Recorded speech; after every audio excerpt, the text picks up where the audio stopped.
Subscribe now and press the bell icon. Never miss an update.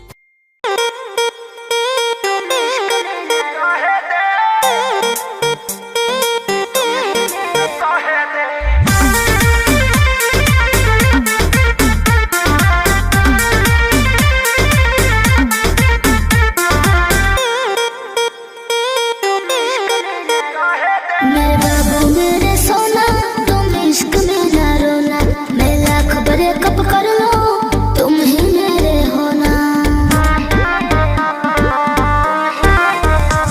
मेरे बाबू मेरे सोना तुम इश्क में ना रोना, मैं लाख ब्रेकअप कर लो तुम ही मेरे होना। समझा करो मुँह बोल कर हमरो के कुछ कहे दे, कुछ कहे दे। अभी बात करी रे बगली रहे दे, अभी बात करी रे बगली रहे दे। दर्द तेरे मारी वो पहिले सहे दे, अभी बात करी रे बगली रहे दे। दर्द तेरे मारी वो पहिले सहे दे।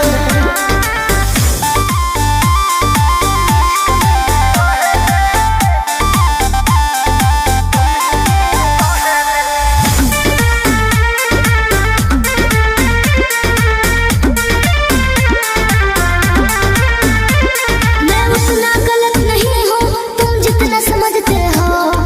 आज बता दो क्लियर मुझे कितना समझते हो। बताओ चुप क्यों हो?